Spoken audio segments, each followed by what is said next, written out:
आपण सर्वजण आपल्या गावचे सुपुत्र ज्यांची वेलाची आमदार सर नुकतीच निवड झाली PSI पदावर, ते सन्मान्य गणेशजी हजारे यांचा गावाच्या वतीनं सत्कार सोहळा आयोजित केलेला आहे. सोहळ्यासाठी उपस्थित असलेले बाजार समितीचे उपसभापती रावसाहेब पाटील, कोंडाजी आप्पा, रमेश दादा, सत्कार मूर्ती गणेशजी, त्यांचे आई वडील, सरपंच पांडुरंग शेठ, आमचे भाजपचे तालुका उपाध्यक्ष दिलीपरावजी झुरे. वेळेअभावी मी नावं घेत नाही, मला क्षमा करा, कारण बोलणारे खूप आहेत, कार्यक्रम लांबत चाललाय. परवा महाराष्ट्रामध्ये PSI पदाची यादी जाहीर झाली. आमच्या डालगावमध्ये एक मुलगा PSI झाला, प्रवीण गोदे म्हणून, आणि त्याच दिवशी आम्ही गणेशलाही बोलवायचा, निरोप द्यायचा प्रयत्न केला. पण पहिला सत्कार गावाचा महत्वाचा आहे, आणि त्यामुळं गणेशनं गावाचा सत्कार झाल्यानंतर आम्ही दुसरीकडे येतो असं आम्हाला म्हणजे सांगितलं. आज गावाच्या वतीने इतका मोठा सत्कार होतोय. स्पर्धा परीक्षेतून पहिला PSI या गावचा होण्याचा बहुमान गणेशने मिळवलेला आहे. खर तर हे यश खूप मोठं आहे. महाराष्ट्राची लोकसंख्या आहे 12 कोटी, आणि या 12 कोटी लोकसंख्येमध्ये फक्त 620 PSI पदाची यादी जाहीर झालेली आहे. म्हणजे 12 कोटीमध्ये 600 PSI झालेले आहेत परवाच्या यादीमध्ये.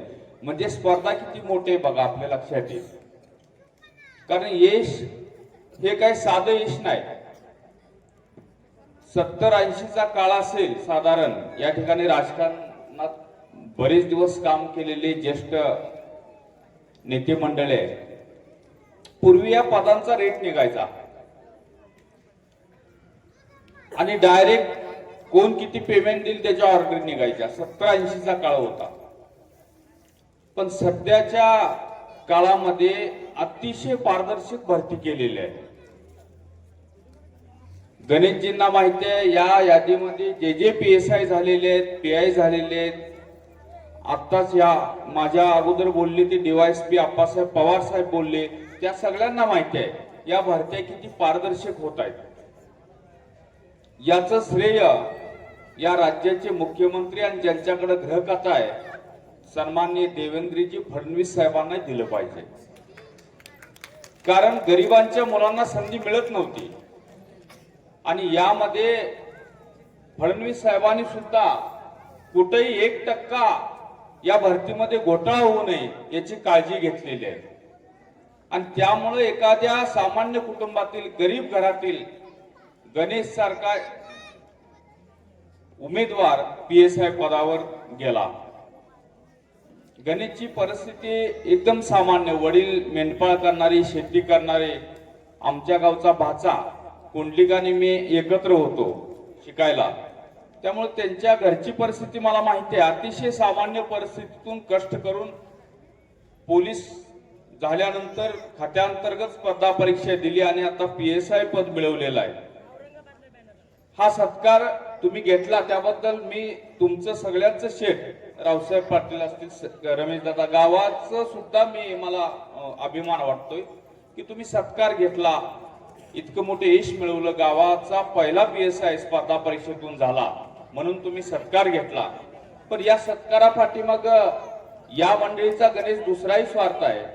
कारण इतका मोठा सत्कार घेतला, या ठिकाणी विद्यार्थी आहेत, पालक आहेत, ग्रामस्थ आहेत.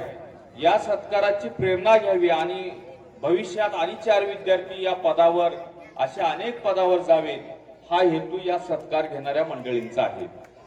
आणि राजकारण, सामाजिक क्षेत्रात काम करणाऱ्या लोकांनी असा स्वार्थ ठेवला पाहिजे. शेवटी समाजासाठीच काम करायचं आहे.